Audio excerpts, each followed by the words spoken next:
Oui, bonjour, c'est Mister Christic. Est-ce que je pourrais parler à Tom Cruise, s'il vous plaît? Mister Christic. Ouais, merci. Allô, Tommy?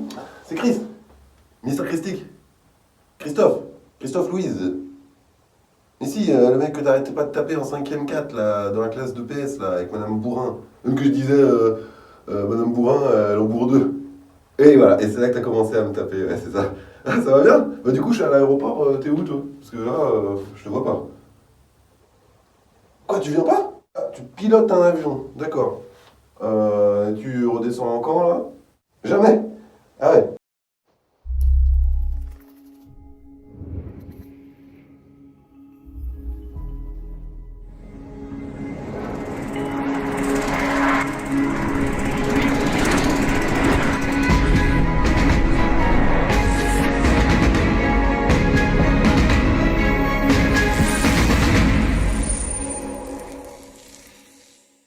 Bonjour et bienvenue dans les critiques christiques. Ça y est, ça fait 1 an que je suis youtubeur. Amateur, bien sûr, mais youtubeur quand même. J'ai d'ailleurs été nommé meilleur ouvrier de France 2022, meilleur critique de ciné d'Europe 2022 et aussi, j'arrête. Non, je suis juste votre humble serviteur et ça fait bien plaisir. Et oui, j'ai en effet passé une année magique en votre compagnie à regarder des films et des séries tous les jours. Franchement, quelle vie de rêve. On m'a d'ailleurs demandé pourquoi toute cette année je n'ai pas fait de critique sur les films de Marvel ou de DCU ou Star Wars. C'est pas du tout que je les aime pas, je les ai tous vus plein de fois, mais c'est qu'il y a déjà tellement de critiques sur ces films que j'ai voulu prioriser des films un peu plus discrets. Et encore, dans la liste de films et de séries que j'ai choisis, il y en a qui sont très connus. Mais je n'exclus pas le fait de faire un jour des critiques de ces gros blockbusters, car j'adore. Mais pour le moment, il y a tellement de films dont on ne parle pas, et je suis la dernière personne à qui on fait appel dans ces circonstances. Bref, tout ça pour dire que j'ai appris énormément de choses durant cette année et que je kiffe faire des vidéos et je continuerai jusqu'à la mort. C'est pas quand même exagéré. Allez, sans plus attendre, on va planer un petit peu et on va parler du film Top Gun Maverick. Quel plaisir de revoir Tom Cruise reprendre le rôle de Maverick 36 ans après. D'ordinaire, je ne suis pas très friand des suites de franchise 30 ans après, mais avec Top Gun Maverick, c'est un immense oui. En plus de la nostalgie générée par ce deuxième opus, on revoit enfin Tom Cruise jouer un peu la comédie, car c'était devenu au fil des années plus un cascadeur qu'autre chose, avec tous ses missions impossibles, vous savez déjà. D'ailleurs, je trouve ça exceptionnel qu'il fasse ses cascades lui-même, mais j'adore aussi son jeu d'acteur qu'on a vu beaucoup dans les années 90, dans des super films comme La Firme, Risky Business, Magnolia, Entretien avec un vampire, Cocktail, Jerry Maguire, etc., etc. Et tous ces films montraient l'étendue de son talent d'acteur. Et avec Top Gun Maverick, on retrouve un peu le Tom Cruise qu'on avait adoré. Il ressemble à un Pete Mitchell de 1986, un peu vieillissant et encore, avec toujours ce caractère fonceur et rebelle, toujours en insubordination avec ses supérieurs, ça change pas. Donc pour vraiment apprécier mon seul jour de congé de la semaine, j'ai décidé d'aller voir Top Gun Maverick dans le cinéma le plus proche de chez moi. Mais avant, je me suis fait le Top Gun de 1986, histoire de raccorder un peu les wagons, parce que ça faisait des années que je l'avais pas vu. Et waouh, j'avais oublié à quel point c'était ancré dans les années 80. Et autant dire qu'on a évolué niveau interaction entre acteurs, mais bon, c'était quand même pas mal. Même la musique, c'était des thèmes iconiques qu'on connaît, mais c'est aussi beaucoup de musique très 80. Et Take my breath away, tout le temps, sans arrêt. Et même au niveau de la structure du film, comment les péripéties s'enchaînent, mais c'était déjà très novateur pour l'époque. L'intro était superbe avec cette préparation d'avion sur le tarmac, sous un soleil couchant un peu orangé, avec cette musique si iconique. On savait direct où on mettait les pieds. Mais je me souviens qu'à l'époque, on ne s'attendait pas à de telles scènes d'avion. Et d'ailleurs, quand je l'ai revu hier, 36 ans après, j'étais toujours aussi impressionné par tous ces loopings et tous ces trucs. Très fort. Par contre, j'avais un peu oublié à quel point c'était bourré de testostérone, la fameuse scène de beach volley dont tout le monde se rappelle. Scène culte. Et du coup, pour rester raccord, je l'ai vu en VF comme il y a 36 ans. Ce qui était assez marrant, c'est que Tom Cruise avait la voix de feu Patrick Poivet, le doubleur de Bruce Willis. Et finalement, ça lui allait comme un gant. Du coup, je suis allé voir Top Gun 2 après avec des amis allergiques à la VOST ou à la VO de cours. Eh les mecs, ça vous dit on va voir Top Gun 2 là, au cinéma? Vas-y, grave. Il y a une séance en VO là, bientôt là. Non, par contre, en VF. VF, pardon. Quoi VF? VF. VF. Vous êtes sérieux? VO, tu iras tout seul, mon gars. Ah, vous allez me refaire le même coup que quand on a vu Morbus en français quoi. Je te comprends l'anglais ou quoi? Mais vous avez qu'à lire les sous-titres, wesh! On n'a pas que ça à faire. Non mais attends, c'est comme la musique quoi. Tu te vois écouter Nirvana avec le chanteur d'Indochine qui chante par-dessus quoi, en français. Exactement, c'est pour ça que j'écoute pas. Vous m'emmenez où? La VO, c'est le mal. Oui, moi je suis d'accord hein, pour voir en VF, c'est bon. Donc alors, comme vous vous en doutez, pour les besoins de la critique, on a dû regarder le film en VO, car c'était bon, je veux dire en VF, car c'était beaucoup mieux, et c'est vrai que j'adore la version française. D'ailleurs, mettez-moi dans les commentaires si vous l'avez vu en français, s'il vous plaît, et dites-moi que vous avez aimé, c'est ça? Donc, moi j'ai adoré en tout cas. Vive la VF! Donc c'est reparti, encore un film en VF. Finalement, Top Gun, je le verrai que en VF. Donc là, je me suis rendu compte qu'il avait une autre voix, celle qu'il a dans les Missions Impossibles. Et ça passe crème, hein, pas de soucis, ça lui va très bien. Sauf dans le 2 où c'est Frédéric Diffenthal qui fait sa voix. Et là, c'était bizarre. De toute façon, dans le 2, il n'y a rien qui va. Mission Impossible, hein, je parle. Contrairement au premier film, Top Gun Maverick a des lignes de dialogue un petit peu plus actuelles quand même. Mais c'est vrai qu'en 86, on ne parle pas de la même façon qu'on parle aujourd'hui. Même nous, dans la rue, en vrai, je sais que je m'exprime mieux maintenant qu'en 86. J'avais 8 ans en même temps. Voilà, vous connaissez mon âge si vous faites un calcul rapide. J'ai remarqué aussi que le casting de Top Gun 1 était hyper prestigieux. On retrouve quand même bien sûr Tom Cruise, mais aussi Val Kilmer, un peu Michael Ironside carrément, Meg Ryan qui fait un petit rôle, Clarence Gilliard, Trivette dans Walker Texas Rangers, et bien sûr dans le rôle de Charlie, Kelly McGillis. Take my breath away. Non j'arrête, je chante carrément faux. Non mais c'est vrai, c'était abusé dans le 1, dès qu'ils se regardaient tous les deux, on sentait qu'ils étaient amoureux, et bam, direct. Take my breath away. Carrément, toutes les 5 minutes quoi. Je pensais vraiment pas que ce morceau-là était aussi présent dans ce film. C'est tout juste, tu lui demandes pas à table, hey, passe-moi le sel. Ok, tu veux pas du poivre aussi? Take my breath away. Tu vois, enfin, faut pas exagérer quoi. À un moment donné, j'ai envie de les entendre parler.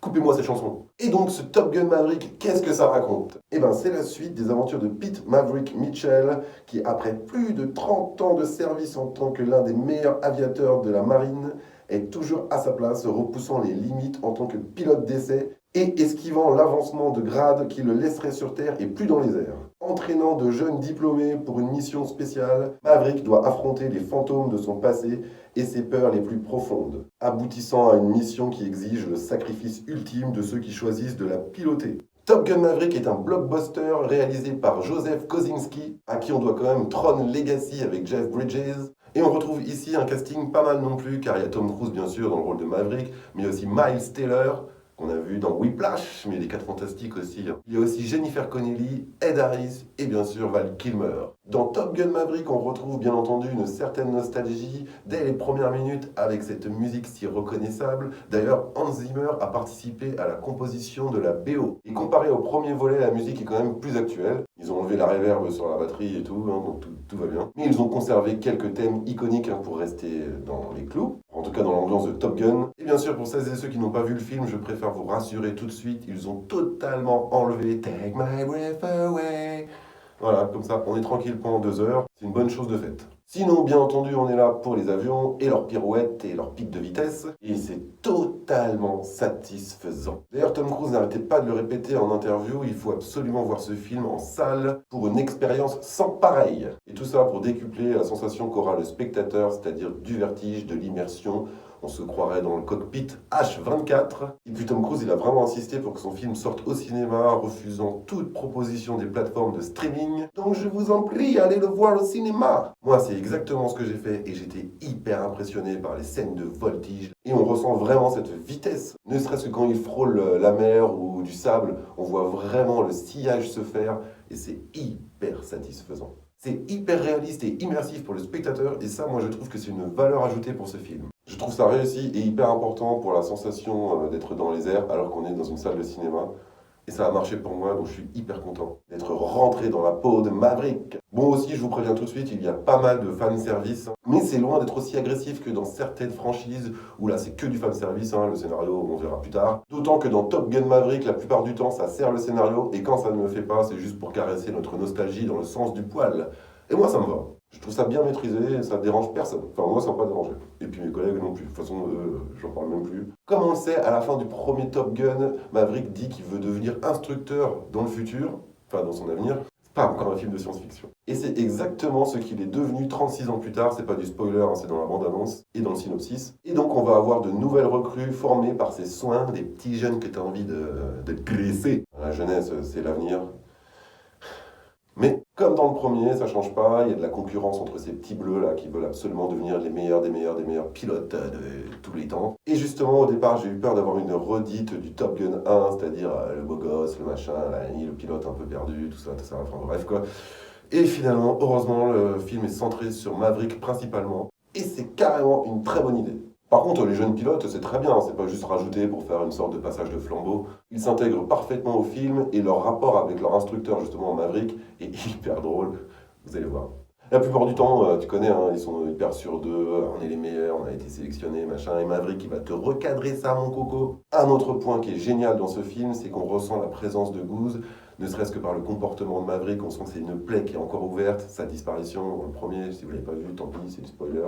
Mais normalement, j'estime que 36 ans après, vous l'avez vu. Il y a autre chose qui m'a énormément ému, c'est la présence de Val Kilmer, alias Ice, qui était excellent dans Top Gun 1. Et en plus, à cause de ses problèmes de santé, c'est un acteur qu'on ne voit plus du tout à l'écran. Donc ça fait encore plus d'effet de le revoir. Bien sûr, il n'est pas autant présent que dans le premier volet, mais ça fait vraiment chaud au cœur. Pour l'anecdote, il faut savoir que Val Kilmer ne peut plus parler, c'est beaucoup trop douloureux pour lui. Donc je vous raconte pas trop, mais dans le film, ils ont eu recours à un peu de CGI, et c'est hyper bluffant. En tout cas, merci à Val Kilmer de s'être prêté au jeu, ça fait vraiment beaucoup d'effet de le revoir. Il y a encore autre chose que j'ai énormément apprécié, c'est quand Maverick ou carrément le commandant annonce la prochaine mission ou le prochain exercice. Alors, nouvelle recrue, on est toujours en stress, car au fur et à mesure de l'avancée du film, il y a toujours une difficulté supplémentaire à chaque fois qu'ils font un exercice ou une mission. Et même si c'est de l'entraînement, ils peuvent quand même mourir, ils sont dans les airs, ils vont très vite. Et la chose que j'ai le plus kiffé, se passe aux alentours du climax, un petit peu avant, c'est qu'ils s'entraînent d'arrache-pied pour la mission ultime, qui carrément est quasi mission impossible. Et pour ce faire, nos chers pilotes répètent inlassablement les mêmes gestes, les mêmes manœuvres et dans le même ordre durant leur entraînement, et nous on les voit faire. Et je trouve ça important qu'on voit très bien comment ils font, car nous aussi on est investis totalement par la mission. Et d'ailleurs, le jour J, quand la mission se passe, on voit tous les gestes se faire et nous on les connaît par cœur, donc on se dit j'espère qu'ils vont pas en oublier un ou qu'ils vont pas foirer quoi que ce soit et qu'ils vont pas se tromper dans l'ordre des gestes à faire, enfin tu vois, ce protocole, tout ça, enfin nous on sait presque tout quoi, on est presque des pilotes. Et moi j'ai trouvé ça génial. Un exemple tout bête, pendant la mission finale, on sait exactement à quel moment il faut tirer sur le manche vers le haut. C'est ce qu'elle disait. Déjà, vu comment c'est filmé, clairement, nous, on se croit dans l'avion, donc on est hyper impliqué. T'as pas intérêt à foirer ta manœuvre, toi. Je suis capable de retenir ma respiration pendant plusieurs minutes. Pas mal. J'aurais pu jouer dans le Grand Bleu. Bref, pour conclure, j'ai passé un super moment, j'ai eu beaucoup d'émotions, et en plus, je trouve que les deux films, le 1 et le 2, sont en lien total. Top Gun Maverick ne sort pas de nulle part, c'est vraiment une suite directe, même si ça se passe 36 ans après. Il y a une réelle cohérence avec le premier, même si dans les deux films, les interactions, la structure du film se ressemble un petit peu. Top Gun Maverick est une excellente suite que je recommande très chaudement. Le scénario est assez léger, mais pour moi, pas besoin de faire plus. C'est nickel, comme ça. Tom Cruise, quant à lui, est assez touchant. Il a un côté un peu plus humain que dans les Missions Impossibles. Et même si c'est un acteur qui s'implique dans tous ses projets, là, on sent vraiment que c'est son bébé. D'ailleurs, il y a même une scène dans le film où il utilise son propre avion personnel. Il l'a fait amener sur le tournage et d'ailleurs, il le pilote. C'est génial. Il a amené son P-51 Mustang sur le tournage. C'est un avion de la Seconde Guerre mondiale. C'était le petit plus à l'américaine, mais super, franchement. Et pour les besoins du film, il y a eu pas moins d'une vingtaine d'avions de chasse prêtés par différents pays. Et même si Tom Cruise est un pilote confirmé habilité à voler avec plusieurs types d'avions, pour les scènes avec les jets, ce sont des pilotes professionnels,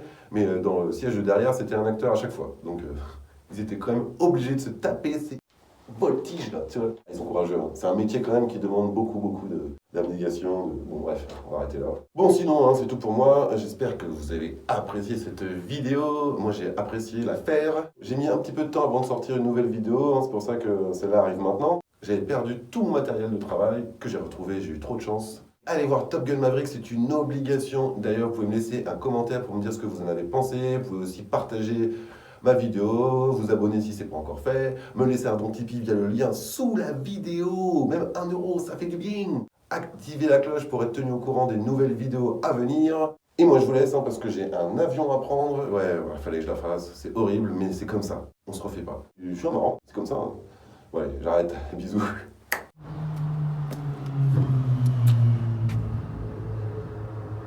Et du coup, je la garde, mais je peux quand même voir un peu de VO comme ça pour rigoler. Ah d'accord, donc c'est que de la VF en fait. C'est ma sortie. Très jolie, au revoir.